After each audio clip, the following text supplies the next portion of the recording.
Syns du det er vanskelig å ha kontroll på alle periodene, de litterære periodene som finnes på 1800-tallet? I denne videoen så skal vi gå gjennom disse periodene, sånn at du kan få en god oversikt. Dette blir selvfølgelig en veldig generell video, men vårt mål er å vise deg rekkefølgen periodene kommer i, og dessuten hvordan de henger sammen, hvordan en periode er en reaksjon på den som kommer før den. Hvis du har lyst til å lese mer om de ulike litterære periodene, så kan du klikke på linkene i beskrivelsen under. Selv om vi befinner oss på 1800-tallet, så må vi begynne litt før. Vi må begynne på 1700-tallet. Denne perioden snakker vi ofte om som opplysningstiden. Det er en periode preget av stor tro på fornuften og på vitenskapen. Så mot slutten av 1700-tallet og begynnelsen av 1800-tallet så kom den perioden som vi gjerne kaller for romantikken.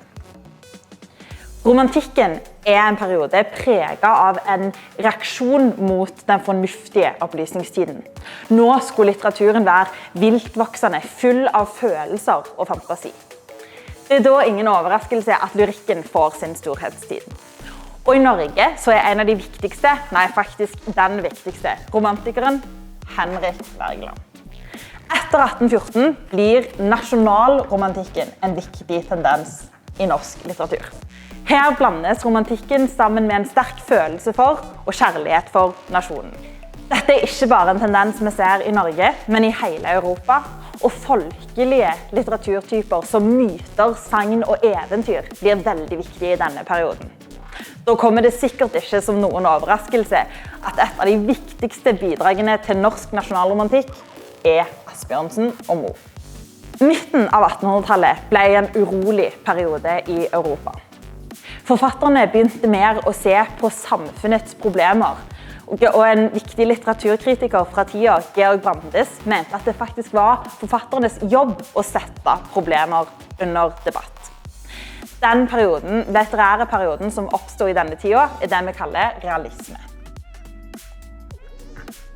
I realismen så skulle en se på samfunnsproblemene, se at deler av menneskene i samfunnet var undertrykt. Men da fantes et håp om at litteraturen kunne gjøre samfunnet bedre. Den viktigste norske forfatteren i realismen, det er Henrik Ibsen. Som en reaksjon på realismen kommer naturalismen. Disse periodene kan kanskje ligne litt på hverandre. Men der realismen er håpefull og tror at litteraturen kan forandre samfunnet, vil naturalismen kun stille fram samfunnet sånn som det er på sitt aller verste. Det er lite håp å finne i denne perioden, som begynner rundt 1880. En viktig norsk naturalistisk forfatter er Amalie Skram, og da særlig serien hennes Hellemyrsfolket.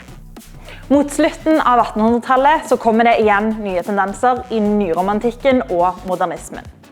Realismen og naturalismen hadde handlet mye om samfunnsproblemer, og nyromantikken og den tidlige modernismen blir en reaksjon på dette.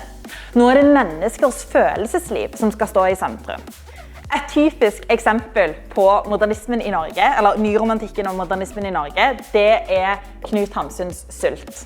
Selv om denne boka handler om en mann som går sulten i Oslos gater, så er det ikke en kritikk av hvorfor mannen går sulten, ikke en kritikk av samfunnet som har gjort denne mannen sulten, men heller et innblikk i det indre livet til en litt syk person, med et ganske merkelig indre liv. Har du spørsmål til oss?